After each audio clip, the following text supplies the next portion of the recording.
नमस्कार मित्रांनो. या फार्माव्हिजनच्या ऑनलाईन डिजिटल प्लॅटफॉर्मवर मी नवनाथ डोळे तुम्हा सगळ्यांचं सहर्ष स्वागत करतो. मित्रांनो, आता जे नागपूर महानगरपालिकेचे ऍडव्हर्टाइजमेंट आलेले आहे त्यामध्ये नर्स परिचारिका यासाठी 52 जागा आहेत. ओके, त्यासाठी जे काय क्रायटेरिया आहे, ओके, त्यासाठी सिलेबस काय असणार आहे, तो सिलेबस कोणत्या बुक्स मधून केला पाहिजे किंवा त्यासाठी काय जे मटेरियल आहे, ओके, त्याचं प्लॅनिंग काय, स्ट्रॅटर्जी कोणती असावी, यासाठी आपण आजचा व्हिडिओ बनवत आहे. ओके, तर बघूया आपण जे महानगरपालिकेचे ऍड आहे त्या ऍडव्हर्टाइजमेंटचा फॉर्म भरायला सुरुवात आहे 26/12 ते 15/1 पर्यंत. ओके, लास्ट डेट आहे 15/1च्या आत तुम्हाला काय करायचे आहेत, फॉर्म भरायचे आहेत.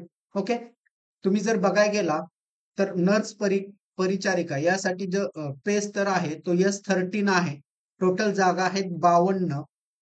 तुम्ही याचं जर डिटेल जर तपशील बघायला गेला नर्स परिचारिकांचा, तर प्रत्येक कास्ट वाईज जवळजवळ जागा दिलेल्या आहेत. जा टोटल पदे आहेत 5. ओके, विजा 2 आहेत, भजब 2 आहेत, ड ला 2 आहेत, विमाप्र ला 2 आहेत, SCBC ला 5 आहेत, आर्थिकदृष्ट्या मागासवर्गीय 5 आणि एकूण जर अराखीव पद बघायला गेली ओपन साठी ते 29 आहेत. अशा टोटल जागा आहेत त्या 52. त्यामध्ये महिला आरक्षण आहे, माजी सैनिक आहे, खेळाडू आहे, प्रकल्पग्रस्त आहेत, भूकंपग्रस्त, अंशकालीन, दिव्यांग आणि अनाथ या सगळ्यांसाठी काय केलेलं आहे, त्यामध्ये आरक्षण दिलेलं आहे. कास्ट वाईज सुद्धा आहेत. ओके, ही बेसिक ऍडव्हर्टाइजमेंट आहे. तुम्ही फॉर्म भरून घ्या. फॉर्म भरून झाल्यानंतर याची स्ट्रॅटर्जी काय असावी, अभ्यास काय असावा, याचा सिलेबस काय आहे नक्की, ओके, त्याची जर क्रायटेरिया बघायला गेला तर नर्स परिचारिकांसाठी क्रायटेरिया आहे HSC नंतर GNM अभ्यासक्रम. काय आहे, HSC नंतर GNM अभ्यासक्रम जर पूर्ण केला असेल व नर्सिंग काउन्सिल ऑफ महाराष्ट्राचे रजिस्ट्रेशन. म्हणजे फक्त GNM चालणार नाही, तर प्लस तुम्ही जे नर्सिंग काउन्सिल आहे महाराष्ट्राचं, ओके, त्याला काय केलं पाहिजे, रजिस्टर्ड नर्स असलं पाहिजे. ओके, तुम्ही जरी आता जरी अगोदर ज्यांचं झालं नसेल त्यांनी आज जरी रजिस्ट्रेशन केलं तर तुम्हाला एक रजिस्ट्रेशन नंबर येतो. ओके, तो रजिस्ट्रेशन नंबर ग्राह्य धरला जातो आणि त्याच्यानंतर तुम्हाला विदिन 1 मंथ काय केलं जातं, रजिस्ट्रेशन सर्टिफिकेट बाय पोस्ट तुमच्या घरी येतं. म्हणजे जरी नसाल तुम्ही रजिस्टर्ड तरी रजिस्टर करून तुम्ही पुढच्या 2-3 दिवसात काय करू शकताय, फॉर्म भरू शकताय. ओके, हे तुम्हाला बेसिक जनरल क्वालिफिकेशन आहे. त्याच्यानंतर ह्याच्यासाठी जो अभ्यासक्रम, आता बाकीच्या घटक बघत नाहीये, हे सगळे फॉर्म आहेत ते तुम्हाला ऑनलाईन भरायचे आहेत. ऑफिशियल साइट आहे, लिंक मी तुम्हाला डिस्क्रिप्शन मध्ये प्रोव्हाइड करेन.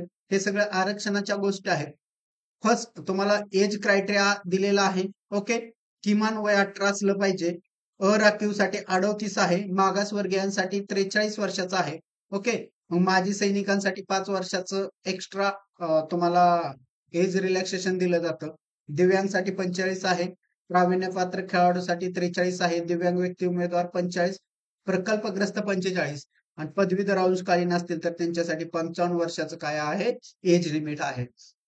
ओके, त्याच्यानंतर जो पार्ट महत्वाचा येतो तो तुमचा सिलेबस, की तुमच्या नर्स परिचारिकेसाठी सिलेबस काय आहे. तर त्यामध्ये बघायला गेलं तर दोन दोन सिलेबस आहे तो 2 भागामध्ये डिवाइड केला जातो.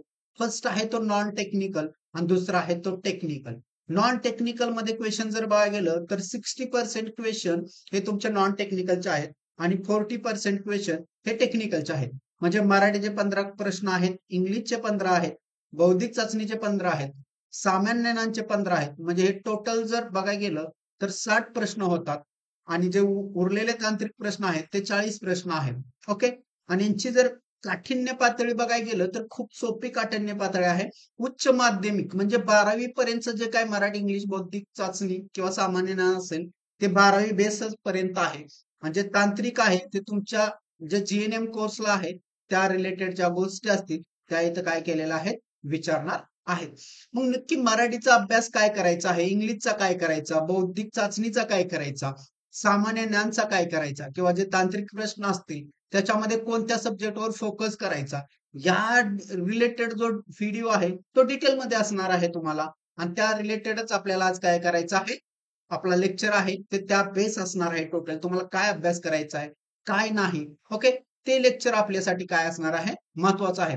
तर काय करूया आपण, त्या लेक्चरला काय करूया आपण आता सुरुवात करूया. बघा ही नागपूर महानगरपालिकेची ऍडव्हर्टाइजमेंट होती. ओके, त्यामध्ये तुम्ही जर बघायला गेला,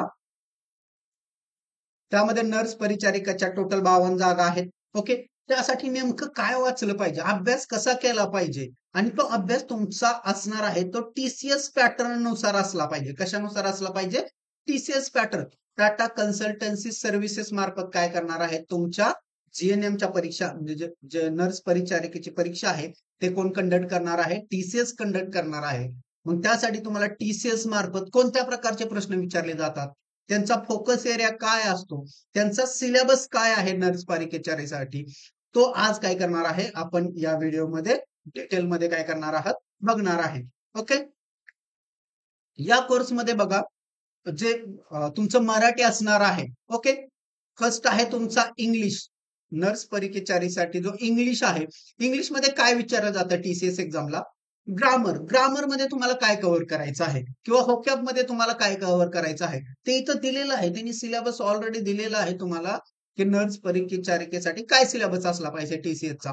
तर होकॅब मध्ये बघा तुम्हाला सिनोनिम्स आहे, एंटोनिम्स आहे, स्पेलिंग एरर म्हणतो त्याला आपण, आहे, पंक्च्युएशन विराम चिन्ह आहेत, आणि टेन्स. हा टेन्स आहे तो तुमचा कशाचा येतो? व्होकॅब्युलरीचा पार्ट आहे. ओके, हे सिनोनिम्स टेन्स आहे तो तुमचा ग्रामरचा पार्ट आहे. सिनोनिम, एंटोनिम, स्पेलिंग, त्याच्यानंतर तुमच्या एडम्स अँड फ्रेजेस आणि दिअर मिनिंग आणि एक्सप्रेशन, हा जो पार्ट आहे तो तुमचा व्होकॅब्युलरीचा पार्ट आहे. आणि तुम्हाला परीक्षेमध्ये 7 ते 8 प्रश्न, ओके, जास्त मॅक्झिमम 10 पर्यंत काय करू शकतात, तुम्हाला व्होकॅब्युलरीवर प्रश्न काय करू शकतात, विचारू शकतात. आणि जर तुम्हाला व्याकरण मध्ये बघायला गेलं तर टेन्सवर मॅक्स प्रश्न येतात. कशावर येतात? तुमचा टेन्सवर, की आयडेंटिफाईड टेन्स आणि टेन्स रिलेटेड ज्या गोष्टी असतात. फॉर एक्झाम्पल टेन्स रिलेटेड काय आहे? ऍक्टिव्ह पॅसिव्ह व्हॉइस आहे, डायरेक्ट इनडायरेक्ट आहे, आणि तुमचं ऍड ए क्वेश्चन टॅग आहे. ऍड ए क्वेश्चन टॅग म्हणजे टेन्स म्हटलं तर याच्या अंडर काय कोणते कोणते टॉपिक येतात? Active passive voice, direct indirect, add a question tag, आणि बेसिक टेन्स आहे. आणि टेन्स मध्ये अजून एक पार्ट ऍड होतो, कंडिशनल सेंटेन्सेस. कोणता पार्ट ऍड होतो? कंडिशनल. म्हणजे तुम्हाला पूर्ण ग्रामर करायचं नाहीये, नाउन करायचं नाही, प्रोनाउन करायचं नाहीये, म्हणजे कोणतीही शब्दांची जाती यामध्ये काय करायची नाहीये, तुम्हाला कव्हर करायची नाहीये. फक्त टेन्स रिलेटेड ज्या गोष्टी आहेत, तुमचं कंडिशनल सेंटेन्सेस आहे, ऍड ए क्वेश्चन टॅग आहे, ओके, डायरेक्ट इनडायरेक्ट स्पीच आहे, ओके, आणि ऍक्टिव्ह पॅसिव्ह व्हॉइस, त्यालाच आपण म्हणतो चेंज व्हॉइस. हा पार्ट आहे तो तुमच्या टेन्सच्या अंडर येतो. आणि बाकीचा सगळा पार्ट आहे तो तुमचा व्होकॅब्युलरीचा आहे. ओके, नंतरचा जो पार्ट आहे तो तुम्हाला filling the blanks in the sentences. म्हणजे ह्याच्यामध्येच काय विचारलं जातं, तुम्हाला कंडिशनल सेंटेन्सेस विचारले जातात, किंवा तुम्हाला ऍड ए क्वेश्चन टॅग विचारलं जातं, किंवा ऍक्टिव्ह पॅसिव्ह व्हॉइसचं वाक्य दिलं जातं. आणि त्यामध्ये काय केल्या जातात, जागा आहेत त्या रिकाम्या सोडल्या जातात. आणि त्या म्हणजेच हा जो फॉर्मॅट आहे तो या 4 प्रकारापैकी एका फॉर्मॅटमध्ये तुम्हाला काय केला जातो, विचारला जातो. आणि नेक्स्ट आहे तो तुमचं simple sentence structure. Simple sentence structure म्हणजे सब्जेक्ट फॉर अग्रीमेंट, म्हणजे जे की तुमचं बेसिक ग्रामर आहे. ओके, मेन वर्ब काय आहे, सपोर्टिंग वर्ब काय आहे, सब्जेक्ट काय आहे, ओके, तुमचा त्याच्यानंतर तुमचं हे सब्जेक्ट वर्ब अग्रीमेंट कसं होतं, म्हणजे परमनंट कॉम्बिनेशन काय आहेत त्याची, ओके, आणि टेन्स रिलेटेड ज्या काही गोष्टी असतील त्या काय येतात तुमच्या सिंपल सेंटेन्स स्ट्रक्चर मध्ये येतात. म्हणजे बघायला गेलं तर अभ्यास खूपच छोटा आहे. ओके, तुम्हाला जास्त वर्किंग कशावर करावं लागतं, तुमच्या व्होकॅब्युलरीवर काय करावं लागतं, वर्क करावं लागतं. मग व्होकॅब्युलरी मध्ये अजून सिनोनिम, अँटोनिम्स तुम्हाला डायरेक्ट कधी अभ्यास करावा लागत नाहीये. सिनोनिम, अँटोनिम्स साठी तुम्ही वन वर्ड सबस्टिट्यूशन जर केलं, वन वर्ड सबस्टिट्यूशन नावाचा एक इंग्लिश मध्ये ग्रामरचा व्होकॅब्युलरीचा पार्ट आहे, तो जर कंप्लीट केला तर तुमचा सिनोनिम्स आणि अँटोनिम्स ऑटोमॅटिकली काय होतात, कंप्लीट होतात. आणि त्यामध्ये तुमची व्होकॅब्युलरी पण खूप चांगल्या प्रकारे बिल्ड होते. मग तुम्ही सिनोनिम्स, अँटोनिम्स डायरेक्ट न बघता त्याच्याऐवजी काय करायचं आहे, तुम्हाला वन वर्ड सबस्टिट्यूशनचा अभ्यास करायचा आहे. व्होकॅब्युलरी मध्ये तुम्हाला दोनच गोष्टींचा अभ्यास करावा लागतो, एक आहे वन वर्ड सबस्टिट्यूशन आणि दुसरा आहे एडम्स अँड फ्रेजेस. हे दोन जर पार्ट केलं तर तुम्हाला व्होकॅब्युलरी टोटली आउट मार्क मिळतात. तुम्हाला समजा 8-10 मार्काला आली तर 10 मार्क तुम्हाला काय होतात, तिथं मिळू शकतात. आणि अदर जो पार्ट आहे तो तुमचा टेन्स रिलेटेड आहे. फक्त दोनच इंग्लिश मध्ये फक्त तुम्हाला दोनच घटकांचा अभ्यास करायचा आहे. व्होकॅब्युलरी मध्ये वन वर्ड सबस्टिट्यूशन आणि सेकंड आहे तुमचं एडम्स अँड फ्रेजेस. ओके, हा झाला व्होकॅब्युलरीचा पार्ट. आणि नंतरचा जो पार्ट येतो तुमचा कशाचा पार्ट आहे तर टेन्स रिलेटेडचा पार्ट आहे, म्हणजे ग्रामर रिलेटेडचा पार्ट आहे. त्यामध्ये मी तुम्हाला सांगितलेलं आहे बेसिक ग्रामर करायचं आहे.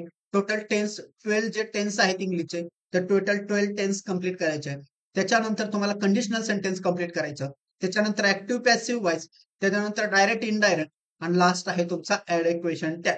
ओके, तुम्हाला सब्जेक्ट सिंपल सेंटेन्स स्ट्रक्चर मध्येच पंक्च्युएशन नावाचा टॉपिक विचारला जातो. ओके, काय केलं जातं तुम्हाला सिंपल सेंटेन्स स्ट्रक्चर मध्येच पंक्च्युएशन विचारलं जातं.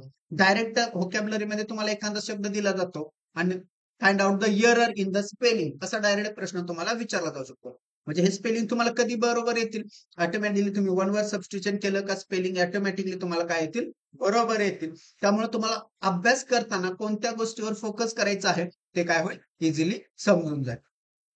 त्याच्यानंतरचा जो पार्ट आहे मराठीचा, मराठीमध्ये पण सिलेक्टिव्ह व्याकरण आहे. मराठीचं व्याकरण, वाक्यरचना, शब्दार्थ, प्रयोग, समानार्थी, विरोधार्थी. मराठीमध्ये तुम्हाला स्पेशल अभ्यास करावा लागतो मराठी शब्दांच्या समानार्थी आणि विरोधार्थी शब्दांचा. ओके, आणि हे पण रिपीटेड पडलेले जे प्रश्न आहेत, ओके, जे आयोगानं अगोदर विचारलेले आहेत किंवा वेगवेगळ्या परीक्षेमध्ये जे विचारलेले आहेत ते शब्द पहिल्यांदा अभ्यास करायचा आहे, आणि त्याच्यानंतर इतर पुस्तकातून काय करायचं आहे तुम्हाला या गोष्टींचा अभ्यास करायचा आहे. प्रयोग हा तुमचा व्याकरणचा पार्ट आहे. प्रयोग येण्यासाठी तुम्हाला काय कळायला पाहिजे, क्रियापद कळायला पाहिजे.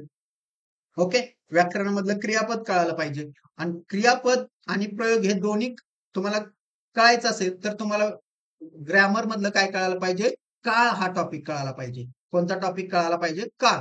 मग क्रियापद टॉपिक शिकत असताना तुम्हाला दोन गोष्टी आयडेंटिफाय करता आल्या पाहिजेत, कर्ता आणि कर्म. काय काय आयडेंटिफाय करता आलं पाहिजे तुम्हाला, कर्ता आणि कर्म. कारण जर कर्ता आणि कर्म तुम्हाला आयडेंटिफाय करायला आलं तर ऑटोमॅटिकली काय होतं, तुम्हाला प्रयोग टॉपिक काय होतो जमून जातो. ओके, त्याच्यानंतर आहे शब्दार्थ. शब्दार्थ म्हणजे तुमचं वन वर्ड सबस्टिट्यूशन, जसं इंग्लिशमध्ये असतं तसंच मराठीमध्ये पण असतं. वाक्यरचना म्हणजे बेसिक वाक्यरचना तुम्हाला देतात, फिलिंग द ब्लँक्स करायला सांगतात. ओके, त्या पद्धतीचा पॉइंट आहे तो तिथं कव्हर केलेला आहे. ओके, त्याच्यानंतर आहे तुमचे भाषा सौंदर्य, म्हणजेच काय तुम्हाला इथं अलंकार विचारले जातात. काय विचारले जातात, अलंकार. मग अलंकार तुम्ही जर बघायला गेलं जे 21 अलंकार आहेत, ओके, शब्दालंकार आणि अर्थालंकार, ते तुम्हाला काय करायचं आहे इथं कंप्लीट करायचे आहेत. त्याच्यानंतरचे काय वाक्यप्रचार आहेत, काय म्हणी आहेत, ते तुम्हाला इथं कंप्लीट करायचे आहेत. त्यांचा तुम्हाला काय केलं जातं, मराठीमध्ये विचारलं जातं. मराठीमध्ये व्होकॅब्युलरी बघायला गेला, समानार्थी शब्द, विरुद्धार्थी शब्द, वाक्यप्रचार, म्हणी आणि वन वर्ड सबस्टिट्यूशन. ओके, हे काय आहे तुम्हाला मराठीमध्ये व्होकॅब्युलरी मध्ये करावं लागतं. ओके, सामान्य शब्दसंग्रह म्हणजे तुमचं काय असतं, समानार्थी शब्द असतात. ओके, एका शब्दाबद्दल अनेक शब्द, त्याचा अर्थ होतो एका शब्दाबद्दल अनेक शब्द. फॉर एक्झाम्पल, सूर्याला कोणकोणते समानार्थी शब्द आहेत, मुलगाला कोणकोणते समानार्थी शब्द आहेत. ओके, अशा प्रकारचे जे येतात शब्दसंग्रह त्याला काय म्हणायचं, सर्वसामान्य शब्दसंग्रह असं म्हणायचं आहे. त्याच्यानंतरचा जो पार्ट आहे मराठीमधला, प्रसिद्ध पुस्तके व लेखक. ओके, कोणत्या लेखकाचं कोणतं टोपण नाव आहे, कोणत्या लेखकानं कोणतं पुस्तक लिहिलेलं आहे, या रिलेटेड काय असतो, प्रत्येक परीक्षेमध्ये टीसीएस तुम्हाला 1 ते 2 प्रश्न विचारते. काय करते, 1 ते 2. ह्याचं जर तुम्ही एकदा रिडिंग केलं, ओके, जास्त नाही, हार्डली 2-3 पेजेस आहेत, ते 2-3 पेजेस जर तुम्ही कव्हर केले तर तुमचे प्रसिद्ध पुस्तक आणि लेखक वर जो 2 प्रश्न येतात ते काय होतात, परफेक्ट होऊन जातात आहे. आणि काय काय केलं जातं, कधी कधी तुम्हाला जोड्या लावा म्हणून प्रश्न विचारला जातो. इकडे पुस्तकाचे लेखक दिले जातात, इकडे त्यांची पुस्तकं दिली जातात. ओके, किंवा तुम्हाला काय केले जातील, समानार्थी किंवा विरुद्धार्थी शब्दांच्या जोड्या लावा म्हणून काय केला जातो, प्रश्न विचारला जातो. म्हणजे जोड्या लावा असा सेपरेट पॉईंट नाहीये, याच्यात ऍप्लिकेशन केलं जातं, वरच्या गोष्टींचं काय केलं जातं, इथं ऍप्लिकेशन केलं जातं. म्हणजे ऍप्लिकेशन करण्यासारखे पार्ट कोणते आहेत, तर समानार्थी शब्द आहे, विरुद्धार्थी शब्द आहे, ओके, सर्वसामान्य शब्दसंग्रह आहे, आणि प्रसिद्ध पुस्तके आणि लेखक, या प्रकारचे प्रश्न काय असणार आहेत तुम्हाला जोड्या लावामध्ये कव्हर केले जाणार आहे. नेक्स्ट आहे तुमचं general knowledge. Okay, general knowledge मध्ये काय विचारलं जातं बघा, जनरल नॉलेज मध्ये करंट अफेअर्स, ओके, इंडियन आणि महाराष्ट्र. ओके, ह्या करंट अफेअर्सचा जास्त अभ्यास करत बसायचं नाहीये. करंट अफेअरचा जर तुम्ही अभ्यास करायला लागला तर काय होईल, तुमचा बाकीचा अभ्यास कव्हर होणार नाहीये. म्हणून याच्यावर हार्डली 1 ते 2 प्रश्न येतात, याच्यापेक्षा जास्त प्रश्न तुम्हाला करंट अफेअर्सला येत नाही येत आहे. ओके, त्यामुळे तुम्ही जर latest 3 month, okay, current affair कधीपासून करायचं, ज्या दिवसाची ऍड आले ना तिथून पुढे तुम्ही काय करा, करंट अफेअर्स करा.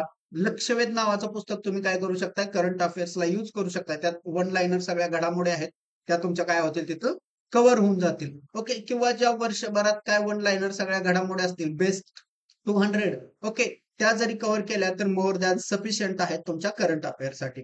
ओके, त्याच्यानंतर जो इंडियन हिस्ट्रीचा जो पार्ट आहे, ओके, इंडियन हिस्ट्रीसाठी तुमच्याकडे जर टाइम असेल तर तात्यांचा ठोकळा नावाचं बुक आहे ते रेफर करू शकता, किंवा तुमचं स्टेट बोर्डची पुस्तकं रेफर करू शकता. काय करू शकताय?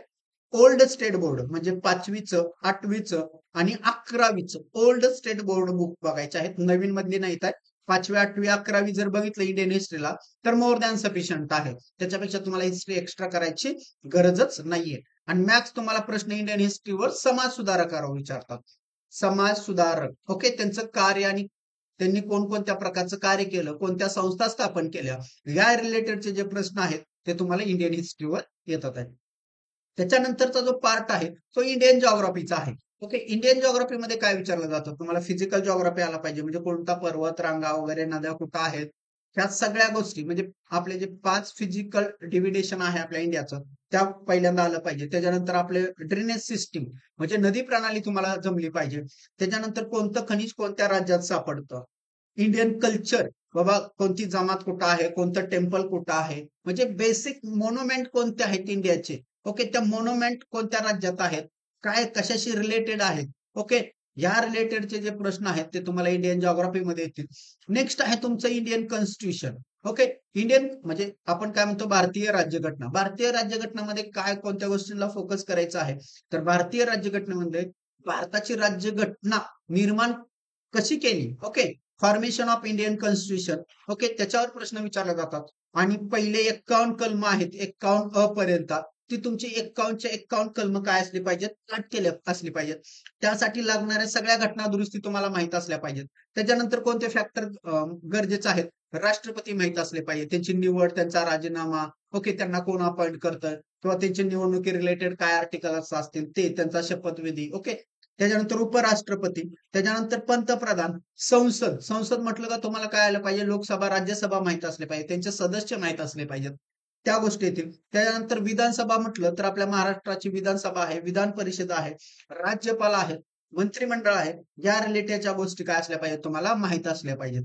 आणि ज्या पण काय घटनात्मक संस्था आहेत, ओके, त्या घटनात्मक संस्थांची निवड कोण करतं, काय त्यांची क्रायटेरिया आहे, त्या रिलेटेडच्या गोष्टी तुम्हाला कशात माहित असल्या पाहिजेत, इंडियन कॉन्स्टिट्यूशन मध्ये माहित असल्या पाहिजे. आणि ऍडिशन मध्ये काय माहित असलं पाहिजे, तर सर्वोच्च आणि उच्च न्यायालय ते कोणत्या कलमानुसार स्थापित केलेलं आहे, ओके, आणि त्यांच्या न्यायाधीशांची निवड किंवा त्यांच्यावर होणारा महाभियोग, या गोष्टी कशामध्ये येतात, तुमच्या इंडियन कॉन्स्टिट्यूशन मध्ये येतात. ह्या बेसिक गोष्टी जर माहित असेल तर तुमच्या इंडियन कॉन्स्टिट्यूशन वरचा एकही प्रश्न जात नाही. त्याच्यानंतर येतो तो तुमचा जनरल सायन्स वरचे पार्ट. जनरल सायन्स मध्ये तुम्हाला काय करायचं आहे, 8वी 9वी 10वी, ओके, 8वी 9वी 10वीचं जर तुम्ही सायन्स बघितलं तर ते मोर दॅन सफिशियंट आहे, त्याच्यापेक्षा जास्त तुम्हाला सायन्स करायची इथं गरज पडत नाही.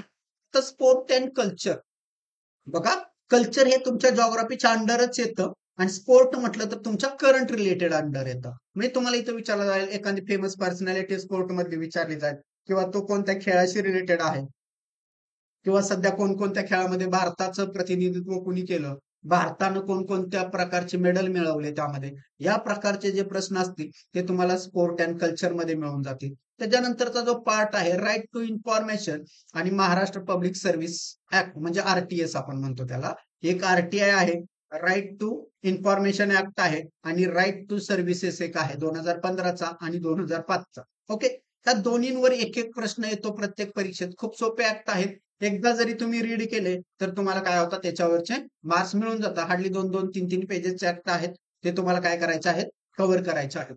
Information and technology related basic knowledge म्हणजे तुम्हाला जे कम्प्युटर रिलेटेड जे पण काय बेसिक नॉलेज आहे त्यावर इथं काय केले जातील, तुम्हाला प्रश्न विचारले जातील. म्हणजे त्याच्यामध्ये काय आलं पाहिजे, तुम्हाला शॉर्टकट की जमल्या पाहिजेत, ओके, आणि बेसिक हार्डवेअर आलं पाहिजे तुम्हाला, की कॉम्प्युटरमध्ये कोणत्या कोणत्या प्रकारचं हार्डवेअर, इनपुट डिव्हायसेस कोणते आहेत, आउटपुट डिव्हायसेस काय आहे, व्होलाटाईल मेमरी कोणते असते, रॉम आणि रॅम मध्ये फरक काय आहे. ओके, या प्रकारचं जे बेसिक नॉलेज आहे ते तुम्हाला काय पाहिजे, तुमच्या आयटी मध्ये आलं पाहिजे. त्याच्यानंतरचा जो पार्ट आहे तुमचा गणित आणि बुद्धिमत्ता. नेक्स्ट पार्ट आहे गणित आणि बुद्धिमत्ता, त्यालाच आपण म्हणतो लॉजिकल ॲबिलिटी. काय म्हणतो आपण त्याला, लॉजिकल ॲबिलिटी. ऍप्टिट्यूड टेस्ट म्हणजेच काय, तुमची एक प्रकारची गणिताची टेस्ट असते. ओके, त्याच्यामध्ये कोणकोणते पार्ट आहेत? Basic arithmetic knowledge. Basic arithmetic knowledge मध्ये मध्ये तुम्हाला काय आलं पाहिजे? बॉडमॉस आला पाहिजे. काय आला पाहिजे? बॉडमॉस आला पाहिजे. म्हणजे गणिताचे जे बेसिक कॅल्क्युलेशन आहेत ते आले पाहिजेत. ओके, आता न्यूमरिक, अल्जेब्रा, जॉमेट्री, स्टॅटिस्टिक्स हे तुमच्या कशाचे आहेत? गणिताचे पार्ट आहेत. कशाचे आहेत? गणिताचे पार्ट आहेत. तर त्यामध्ये काय आलं पाहिजे तुम्हाला? गणितामध्ये कोणकोणते टॉपिक कव्हर करायचे आहेत? तुम्हाला पर्सेंटेज कव्हर करायचं आहे, ऍव्हरेज कव्हर करायचं आहे, प्रॉफिट लॉस कव्हर करायचा आहे. Okay, compound interest, simple interest करायचा आहे. म्हणजे आपण त्याला म्हणतो की चक्रवाढ व्याज, सरळ व्याज. ओके, ऍव्हरेज, पर्सेंटेज, नफा तोटा. ओके, काळ, काम. ओके, काळ, वेग. हे जे टॉपिक आहेत मेन, हे मेन टॉपिक तुमचे काय झाले पाहिजे? कव्हर झाले पाहिजे. कारण तुम्हाला गणिताचे प्रश्न 7 ते 8 येतात आणि बुद्धिमत्ताचे प्रश्न काय होतात? तुम्हाला 7 ते 8 येतात. बुद्धिमत्तामध्ये कोडिंग आहे, डी कोडिंग आहे, डायरेक्शन सेन्स टेस्ट आहे, म्हणजे दिशा दर्शक चाचणी आहे तुम्हाला, क्लॉक आहे, घड्याळ आहे, कॅलेंडर आहे, कोडिंग डी कोडिंग आहे, मॅट्रिक्स कोडिंग आहे. ओके, ब्लड रिलेशन आहे. जे मेन टॉपिक आहेत ते तुमच्या काय येतील? तुमच्या बुद्धिमत्तामध्ये येतील. आणि त्याच्यानंतर जॉमेट्रीमध्ये बघायला गेला तुम्ही, तर जॉमेट्रीमध्ये काय येणार आहे? तुमचा वर्तुळ येईल तुम्हाला, म्हणजे सर्कल म्हणतो आपण त्याला, आयत आहे, चौकोन आहे. ओके, हे जे बेसिक 2 डायमेन्शनल फिगर आहेत, सगळ्या काय आहेत? Two dimensional figure. त्या 2 डायमेन्शनल फिगर वर काय येतात? तुम्हाला प्रश्न येतात. त्याच्यामध्ये कोणता आहे? क्षेत्रफळ काढा, त्रिज्या काढा, काय असेल? परिमिती काढा. ओके, त्याचं घनफळ, पृष्ठफळ, एवढ्या डिटेलमध्ये तुम्हाला प्रश्न येणार नाहीत आहे. ते 3 डायमेन्शनल मध्ये येतात. तुम्हाला फक्त काय करायचं आहे? क्षेत्रफळ, एरिया रिलेटेड जे काय प्रश्न असतील, ओके, ते काय करायचे आहेत? तुम्हाला जॉमेट्रीमध्ये काय करायचे आहेत? कव्हर करायचे आहेत. ओके, आणि त्याच्यानंतरचा पार्ट आहे स्टॅटिस्टिक्स. स्टॅटिस्टिक्स म्हणजे काय केलं जातं? तुम्हाला काय असा सर्कल दिला जातो आणि त्यामध्ये वेगवेगळे भाग केले जातात. हे 20% आहे, हे 30% आहे, 40% असं करून एक तुम्हाला पाय चार्ट दिला जाईल किंवा बार चार्ट दिला जाईल. ओके, असं कोणत्याही प्रकारचा काय केला जाईल? असा चार्ट दिला जाईल किंवा फिगर मध्ये फिगर दिल्या जातील अशा. ओके, आणि त्या फिगरवर बेस काय केले जातील? तुम्हाला प्रश्न विचारले जातील. आणि हे प्रश्न सोडवायचे असेल तर तुम्हाला काय करावं लागतं? बेसिक गणित मधला पर्सेंटेज टॉपिक यावा लागतो व्यवस्थित, किंवा अवरेज टॉपिक आहे तो तुम्हाला काय करावा लागतो? व्यवस्थित आला तर यावरचे प्रश्न सुटतात आहे. आता लोकसंख्या नावाचा एक टॉपिक आहे बघा गणितामध्ये. तो कशावर बेस आहे? तर तुमच्या चक्रवाढ व्याजवर बेस आहे. मग तो जर टॉपिक तुम्ही कव्हर केला तर काय होतो? तो प्रश्न ऑटोमॅटिकली काय होतो? तुम्हाला सुटून जातो. हे झालं तुमचं बेसिक मॅथमॅटिक्स आणि बुद्धिमत्ता रिलेटेडचं होतं. ओके, आता जनरल सायन्स मध्ये तुम्हाला सांगितलंय 9वी 10वीचं फक्त वाचून घ्यायचं आहे. Physics, chemistry, biology, environmental science हे तुम्हाला 9वी 10वीच्या पुस्तकात कव्हर होऊन जातं. त्याच्यापेक्षा वेगळं तुम्हाला काय करायची गरज पडत नाही. त्याच्यानंतरचा जो पार्ट आहे तो टेक्निकल सेक्शन साठी आहे. ओके, आतापर्यंत जो पार्ट बघितला आपण तो 60 मार्काचा पार्ट बघितला. ओके, किती मार्काचा बघितलेला आहे? 60. तुम्हाला जर कोणती असेल, ओके, नर्सिंग मधली कोणती जरी पोस्ट पाहिजे असेल तर तुम्हाला 60 मार्कावर खूप वर्क करावं लागतं. ओके, टेक्निकलला सगळ्यांना सेम मार्क्स पडत असतात. काय म्हटलं मी तुम्हाला? कारण टेक्निकलचा तुम्ही अभ्यास केलेला असतो तुमच्या during the preparation.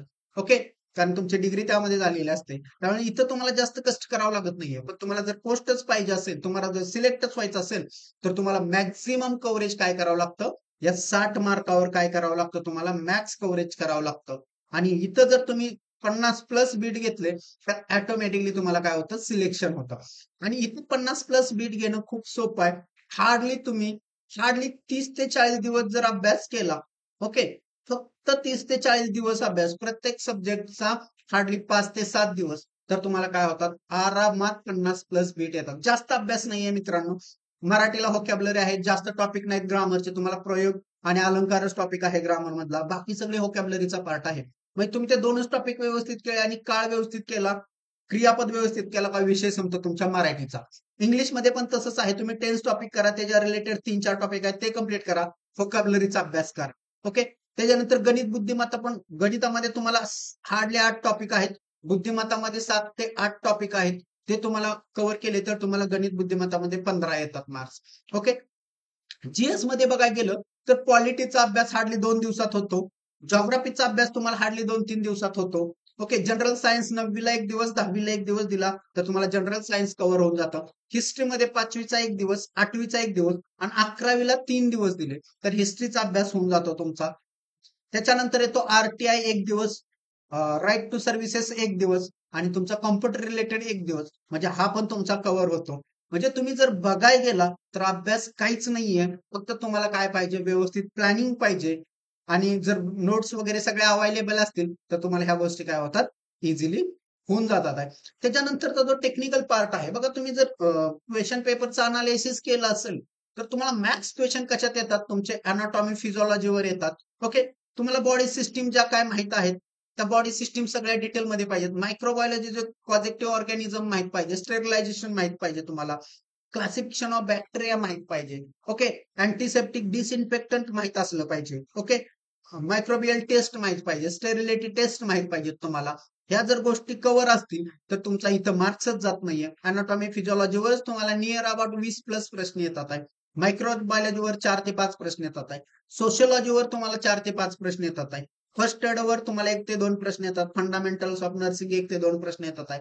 Personal hygiene वर प्रश्नच येत नाहीत आहे. मॅथ्स तुम्हाला अजून कम्युनिकेबल डिसीज वर जास्त प्रश्न येतात आहे, ते कव्हर झाले पाहिजेत.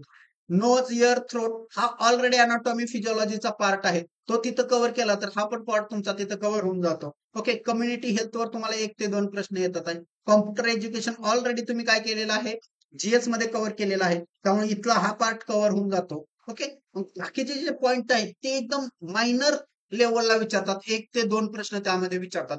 म्हणजे तुमचं focus area anatomy, micro, sociology, nose, ear, throat. Okay, त्याच्यानंतर जर कॉम्प्युटर तर ऑलरेडी असणारच आहे तुम्हाला. ह्या जर गोष्टी ऑन्कॉलॉजी वगैरे जर कव्हर केलं तुम्ही तर काय होऊ शकतं, तुम्हाला मॅक्झिमम काय होतंय आउटपुट मिळून जाईल. 40 पैकी तुम्ही काय करू शकताय, 30+ बीट काय करू शकताय, आरामात घेऊ शकताय. आणि जर तुम्हाला नॉन टेक मध्ये 50+ बीट असेल आणि इकडे जर 30+ बीट असतील तर तुम्हाला सिलेक्शन पासून कोणीही वाचवू शकत नाही. म्हणजे तुम्हाला काय केलं पाहिजे, व्यवस्थित प्लॅन बनवला पाहिजे आणि त्या प्लॅन नुसारच काय केलं पाहिजे, अभ्यास केला पाहिजे. ओके, तरच काय होणार आहे, तुम्हाला सिलेक्शन होणार आहे. आणि अजून पुन्हा एकदा सांगतो, सिलेक्शन व्हायचं असेल तर तुम्हाला काय करावं लागतं, जो नॉन टेक पार्ट आहे तो पहिल्यांदा परफेक्ट करावा लागतो आणि त्याच्यानंतरच टेक्निकल साठी काय करावं लागतात, गोष्टी आहेत त्या बघाव्या लागतात. बघा, मराठीसाठी जर तुम्हाला रेफरन्स बघायचे असतील तर मोरा वाळिंबे आहे, बाळासाहेब शिंदे आहे, लीलाधर पाटील आहे. ओके, यातलं कोणतंही एक सोपं बुक बघा, तुम्हाला जे योग्य वाटतंय ते, त्यातून तुम्ही व्होकॅब्युलरी कव्हर करा. ओके, प्लस तुम्ही काय करू शकता, जे मी ग्रामरचे टॉपिक सांगितले, प्रयोग अलंकार, ते त्यातून कव्हर करा. क्रियापद एक टॉपिक त्यातून कव्हर करा. याच्यापेक्षा वेगळं काहीही वाचत बसू नका त्याच्यामधलं. त्याच्यानंतर इंग्लिशमध्ये आहे, पाल्यान सूर्य आहे, MJ सेक आहे, क्लास नोट्स आहेत. ओके, मराठीला पण नोट्स आहेत, इंग्लिशला पण नोट्स आहेत, मॅथमॅटिक्सला पण नोट्स आहेत. जर तुम्ही बघितलं असेल पुस्तक, पंढरनाथ राणे सरांचं जे पुस्तक आहे मॅथमॅटिक्सला, द बेस्ट आहे असं मला वाटतं. त्यातूनच बेसिक तुम्ही मॅथमॅटिक्स बघून घ्या. रिझनिंग साठी अनिल अंकल जे आहे, बेस्ट आहे पुस्तक मराठीतलं. म्हणजे जे पहिल्या स्टार्टिंगला आलेले पुस्तक आहेत. ओके, हे ऑथेंटिक ऑथर आहेत, यातून तुम्ही काय करू शकता, हे 2 पुस्तक वापरू शकताय. आणि जनरल नॉलेजला तर तुम्हाला स्टेट बोर्डची पुस्तक वापरायची नसतील तर एकनाथ पाटील तात्यांचा जो ठोकळा आहे ते काय करू शकताय, तुम्ही वापरू शकताय. किंवा आपल्या क्लासच्या काय नोट्स आहेत त्या काय करू शकताय. ह्या प्रत्येक विषयाला आपल्या क्लासच्या काय आहेत, नोट्स आहेत, त्या तुम्ही काय करू शकताय, वापरू शकताय. आणि या सगळ्यांसाठी आपली काय आहे, रेकॉर्डेड प्लस लाईव्ह बॅच आहे. कशा आहे, रेकॉर्डेड प्लस लाईव्ह बॅच आहे. ओके, याच्यामध्ये डिटेल मध्ये कव्हर केलेलं आहे, प्रत्येक पॉइंट काय केलेला आहे आपण कव्हर केलेला आहे. म्हणजे तुम्हाला एक्स्ट्रा वाचायची गरज नाही, फक्त व्हिडिओ जरी ऐकले तर त्यातून तुमचा 100% अभ्यास काय होतोय, कव्हर होतोय. तुम्हाला कोणतंही पुस्तक वाचायची गरज नाहीये. तुम्हाला त्यामध्ये काय केलंय, अनलिमिटेड वॉच टाइम असणार आहे. तुम्ही कितीही वेळामध्ये काय करू शकताय, बघू शकताय. व्हिडिओ डाउनलोड करण्याची पण कपॅसिटी, व्हिडिओ डाउनलोड करण्याची पण फॅसिलिटी तुम्हाला दिलेली आहे. त्यामध्ये तुम्ही ऑफलाईन पण व्हिडिओ काय करू शकताय, बघू शकताय. ओके, आणि तुम्हाला बॅच व्हॅलिडिटी पण 1 वर्षाची दिलेली आहे. किती वर्षाची दिलेली आहे, 1 वर्षाची बॅच व्हॅलिडिटी आहे. तुम्ही काय करू शकताय, ते बॅच परचेस करून काय करू शकताय, तुमचं जे प्रिपरेशन आहे ते काय करू शकताय, बूस्ट करू शकताय. ओके, तुम्हाला एक्झॅक्ट काय करायचंय, कसं आहे, तयारी सेल्फ करण्यापेक्षा तुम्ही जर एक्झॅक्ट काय करायचं आहे तर कमी वेळात जर तुम्हाला रिझल्ट काढायचा असेल तर आपली बॅच एकदम खूप मस्त बॅच आहे. तुम्हाला त्याच्यापेक्षा एक्स्ट्रा काहीही करायची गरज पडणार नाही असं मला वाटतं. तुम्ही जर तेवढं जरी व्यवस्थित केलं तर मोर दॅन सफिशियंट आहे. ओके, आणि त्यामध्ये तुम्हाला काय आहेत, परीक्षेच्या आधारित सगळ्या नोट्स आहेत. ओके, तर तुम्ही काय करू शकताय, त्या नोट्स वापरू शकताय. सगळं डिटेलमध्ये काय असणार आहे तुम्हाला दिलेलं आहे. ओके, त्यासाठी आपला ग्रुप पण आहे फार्माव्हिजन करिअर अकॅडमी म्हणून टेलिग्रामला ग्रुप आहे बघा.